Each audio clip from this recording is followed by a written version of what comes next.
Course in Miracles, Chapter 15, Section 2, The End of Doubt. The atonement is in time, but not for time. Being in you, it is eternal. What holds remembrance of God cannot be bound by time. No more are you.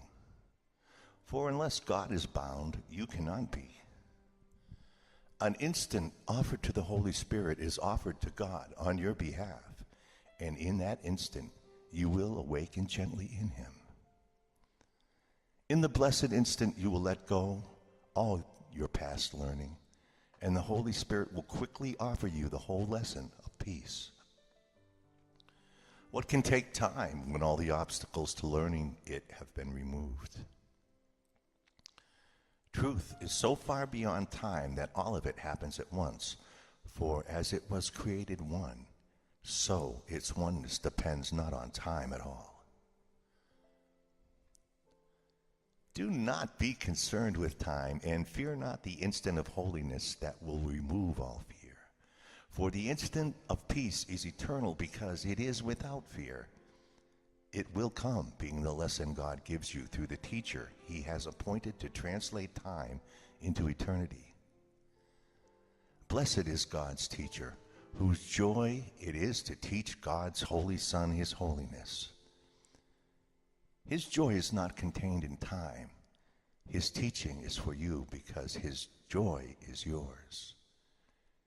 Through Him, you stand before God's altar where He gently translates hell into heaven, for it is only in heaven that God would have you be. How long can it take to be where God would have you? For you are where you have forever been and will forever be. All that you have forever. The blessed instant reaches out to encompass time as God extends Himself to encompass you.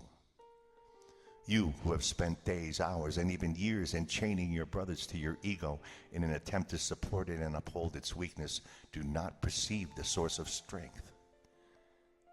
In this holy instant, you will unchain all your brothers and refuse to support either their weakness or your own.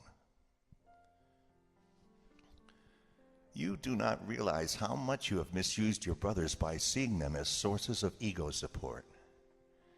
As a result, they witness to the ego in your perception and seem to provide reasons for not letting it go. Yet they are far stronger and much more compelling witnesses for the Holy Spirit. And they support His strength. It is therefore your choice whether they support the ego or the Holy Spirit in you, and you will recognize which you have chosen by their reactions. A son of God who has been released through the Holy Spirit in a brother is always recognized. He cannot be denied. If you remain uncertain, it is only because you have not given complete release, and because of this, you have not given a single instant completely to the Holy Spirit. For when you have, you will be sure you have. You will be sure because the witness to Him will speak so clearly of Him that you will hear and understand. You will doubt until you hear one witness whom you have wholly released through the Holy Spirit, and then you will doubt no more. The holy instant has not yet happened to you, yet it will, and you will recognize it with perfect certainty. No gift of God is recognized in any other way. You can practice the mechanics of the holy instant and will learn much from doing so. Yet its shining and glittering brilliance, which will literally blind you to this world by its own vision, you cannot supply. And here it is, all in this instant complete, accomplished and given wholly. Start now to practice your little part in separating out the holy instant. You will receive very specific instructions as you go along. To learn to separate out this single second and to experience it as timeless is to begin to experience yourself as not separate. Fear not that you will not be given help in this. God's teacher and His lesson will support your strength.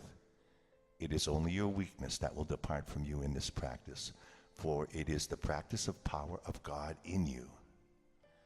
Use it but for one instant, and you will never deny it again. Who can deny the presence of what the universe bows to in appreciation and gladness? Before the recognition of the universe that witnesses to it, your doubts must disappear.